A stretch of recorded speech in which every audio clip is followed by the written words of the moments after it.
नमस्कार दोस्तों, कैसे हैं आप। आशा करती हूँ कि आप सब लोग अच्छे होंगे।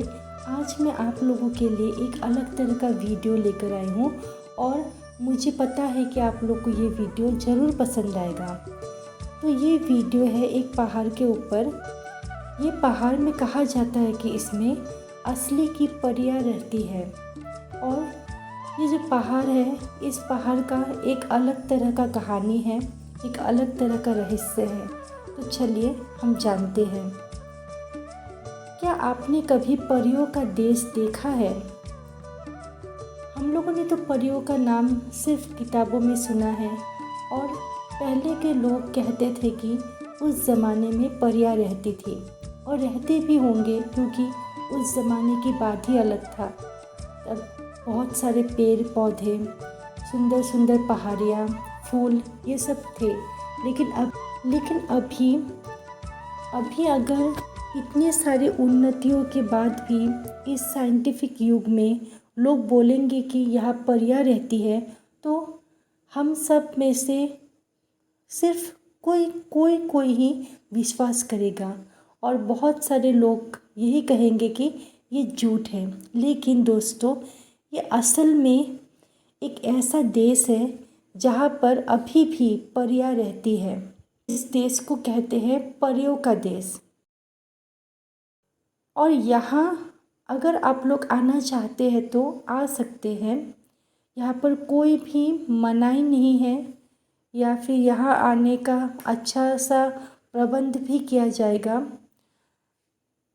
लेकिन यहाँ अगर आप लोग आ रहे हैं तो सावधानी नहीं बरती तो परियां, कहा जाता है कि यहाँ की जो परियां हैं वो आपको अपना बनाकर ले जाएंगी और आप वहाँ से कभी भी वापस नहीं आ पाएंगे। तो दोस्तों, क्या आप लोग का उत्सुकता बढ़ रहा है? क्या आप लोग जानना चाहते हैं कि ये कौन सा देश है? इस देश को आप लोग भले भांति ही जानते हैं और इसका नाम आप लोग ने बहुत बार सुना भी होगा। यहाँ बात हो रही है उत्तराखंड के एक पर्वत की। और दोस्तों, इस पर्वत का नाम है खेत पर्वत। ये परियों का देश के नाम से प्रसिद्ध है। हाँ दोस्तों, ये पर्वत जो है, जिसको कहा जाता है परियों का पर्वत और इस देश को कहा जाता है परियों का देश, यह देश का नाम है उत्तराखंड। यहाँ देश विदेश से लाखों लोग आते हैं और मन में बहुत ही आस्था लेकर वह आते हैं। और एक मंदिर है इस पहाड़ी में, उस मंदिर का भी दर्शन करते हैं।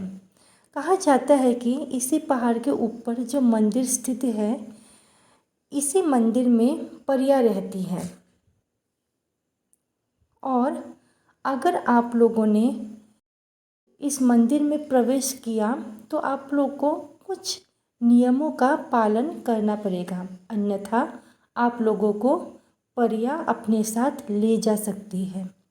और हाँ दोस्तों, ये कोई झूठी बात नहीं है, इसका प्रमाण हो चुका था, इसका प्रमाण हो चुका है। और कई व्यक्तियाँ इस जगह से कहीं से गायब हो गए थे और लोगों ने बहुत ढूंढने का कोशिश किया, लेकिन उन लोगों को कहीं पर भी वो लोग नज़र नहीं आए। यह मंदिर अप्सराओं का प्रमुख निवास स्थल कहा जाता है। गढ़वाल क्षेत्र में वन देवियों को आंचरी मांतरी के नाम से जाना जाता है। ये जो पर्वत है ना, यहाँ के जो निवासी हैं, तो ये लोग इन जो वन देवियाँ हैं, इनको आंचरी मांतरी के नाम से जानते हैं, मतलब बुलाते हैं। मान्यता है कि यहाँ अप्सराओं को जो लोग पसंद आते हैं वे उन्हें मूर्छित करके अपने पास रख लेती है और अपने लोक में ले जाती है। कहते हैं कि यहाँ पर आवाज़ करना प्रतिबंधित है, नहीं तो अप्सराएं आपको अपना बनाकर ले जा सकती है। और साथ ही में दोस्तों कुछ और नियमों का पालन करना पड़ता है। जैसे आप लोग पहाड़ी की चोटी पर उठकर ज़ोर ज़ोर से चिल्ला नहीं सकते हैं, और जो स्त्री हैं वो लोग रंग बिरंगे कपड़े नहीं पहन सकते। अत्यधिक जो अलंकार है वो नहीं पहन सकते। आप लोग जो परफ्यूम होता है, सुगंधित चीज़ों का जो व्यवहार है वो नहीं कर सकते। तो ऐसे ही कुछ नियमों का पालन आप लोग को करना पड़ता है। और साथ ही में दोस्तों जो पुरुष लोग हैं या फिर महिलाएं भी अपने साथ कोई भी वाद्य यंत्र नहीं ले जा सकते, क्योंकि कहा जाता है कि अप्सराएं वाद्य यंत्रों और जो कि सुगंधित वस्तु है उन सभी से आकर्षित होती है। तो इसलिए ये चीज़ें लाना यहाँ पर निषेध है। खेत पर्वत के चरण स्पर्श करती विलंगना नदी का दृश्य देखते ही बनता है। खेत गुंबद आकार की एक मनमोहक चोटी है। इस पहाड़ के आसपास कोई और पहाड़ नहीं है, इसलिए विशाल मैदान में स्थित यह अकेला पर्वत अद्भुत खूबसूरत दिखाई देता है। कहा जाता है कि खेत पर्वत की 9 श्रृंखलाओं में 9 देवियों का वास है। माना जाता है कि यह जो 9 देवियाँ यानी 9 अप्सराएं हैं वो बहनें हैं, जो आज भी यहाँ अदृश्य शक्तियों के रूप में निवास करती है।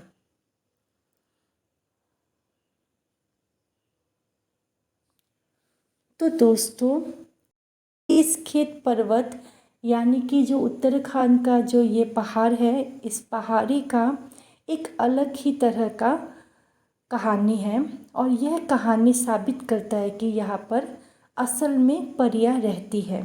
तो चलिए सुनते हैं ये कहानी।